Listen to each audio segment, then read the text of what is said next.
అండి. హాయ్ అండి. Welcome to Gnanajyothi talks.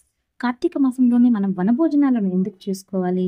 పచ్చని ప్రకృతి మధ్య ఆత్మీయులు, బంధువులతో కలిసి మనం ఎందుకు విందును ఆరగించాలనేటటువంటి విషయాన్ని ఈ వీడియోలో మనం తెలుసుకుందాం.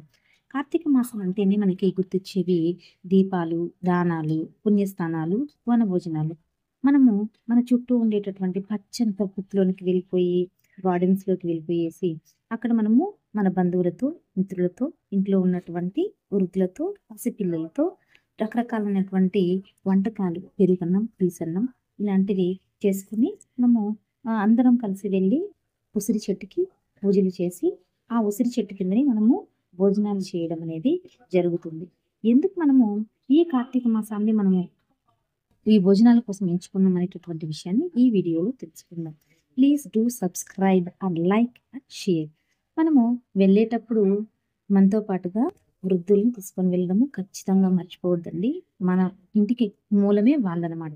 కాబట్టి వాళ్ళకి మనము చిన్న చిన్న ఆనందాలని, వాళ్ళ జీవితంలో మధుర స్మృతులను మనం అందించేటటువంటి ఈ కొన్ని రోజులు వాళ్ళని సంతోషంగా ఉంచాల్సినటువంటి అవసరం ఎంతైనా ఉంది కాబట్టి వాళ్ళను కూడా మన విహారయాత్ర మరియు వినోదయాత్రలో భాగం చేసుకోవాల్సినటువంటి అవసరం ఎంతైనా ఉంది. మన చుట్టుపక్కల వాళ్ళతో కలిసి మనం చేసేటటువంటి ఈ భోజనాలను మనం జీవితాంతం మనము మనసులో దాచుకొని సంతోషంగా వాటిని జ్ఞప్తికి తెచ్చుకుంటూ తీపి జ్ఞాపకాలుగా ఉంచుకునేటటువంటి అవకాశం ఉంది. ఈ కార్తీక మాసంలో చేసేటటువంటి వనభోజనాలు అందరికీ ఎంతో ప్రత్యేకమైనటువంటివి.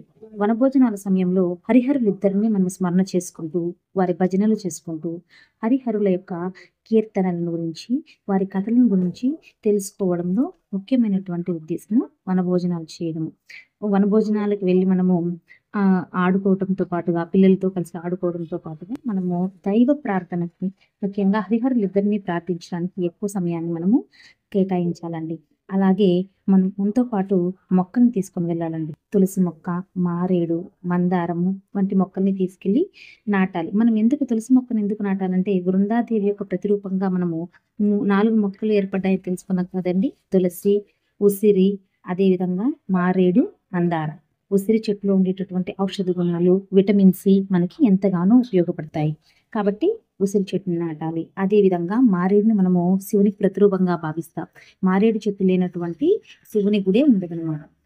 అదేవిధంగా మందారం చెట్టు మనకి ఎంతో పాజిటివ్ ఎనర్జీని ఇస్తుంది.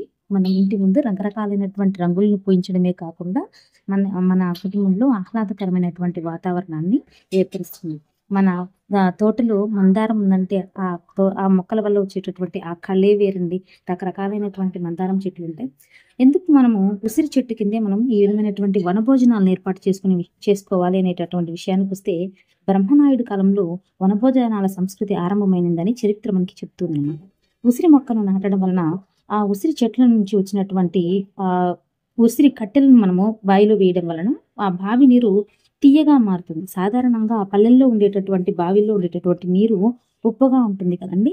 ఈ పరిపూర్ణ ఫలంగా పిలిచేటటువంటి ఉసిరి చెట్టుని మనము ఆ కొయ్యల్ని తీసుకొని పోయి ఆ బావిలో వేయడం వల్ల ఆ ఉసిరిలో ఉండేటటువంటి పరిపూర్ణత మరియు తీయదనము ఆ నీళ్ళలోనికి వెళ్ళడం వల్ల నీరు తీయగా మారుతుందండి.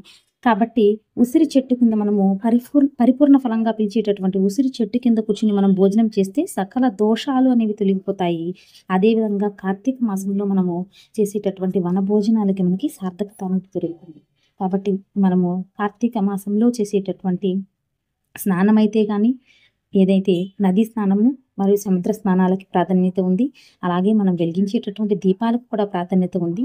మన షార్ట్ వీడియోస్లో ఎందుకు మనం దీపాలు వెలిగించేటటువంటి విషయాన్ని మనము డిస్కస్ చేసినాము. అదేవిధంగా ఈ కాలంలో చేసేటటువంటి దానాలు ఎంతో ప్రత్యేకమైనది. మనం దంపతులు కలిసి చేసేటటువంటి దాన ధర్మాలకు కార్తీక మాసంలో ఎంతో విలువను కలిగి ఉన్నాయి. కాబట్టి దగ్గరలో ఉన్నటువంటి నదిని సందర్శించి, అదేవిధంగా ఎక్కడైనా చెరువులు కానివ్వండి, సముద్రాలు కానివ్వండి, మనం సందర్శించి స్నానం ఆచరించి దీపాలను వెలిగించడం అనేది కార్తీక మాసంలో మనం చేసేటటువంటి ప్రత్యేకమైనటువంటి పని. కాబట్టి ప్రతి ఒక్కరూ దీపాలను వెలిగించాలి. వీలైనంత వరకు దాన ధర్మాలను చేయాలి. అన్ని దానాల కంటే అన్నదానం గొప్పదని అంటారు. వీలైనంత వరకు అన్నదానం చేయడము, వృద్ధులకు భోజనాన్ని అందించడం ఈ కాలంలో చేయాల్సినటువంటి ప్రత్యేకమైనటువంటి పనులు. అదేవిధంగా దంపతులు ఇద్దరూ కలిసి ధర్మ కార్యాలలో పాల్గొనాలన్నమాట. బంధుమిత్రులతో చేసేటటువంటి వనభోజనాలు కూడా ఈ కాలంలో ఎంతో ప్రత్యేకమైనవి కాబట్టి ప్రతి ఒక్కరికి కార్తీక మాస శుభాకాంక్షలు. వచ్చేటటువంటి సోమవారాలు దీపాలను వెలిగించండి. థ్యాంక్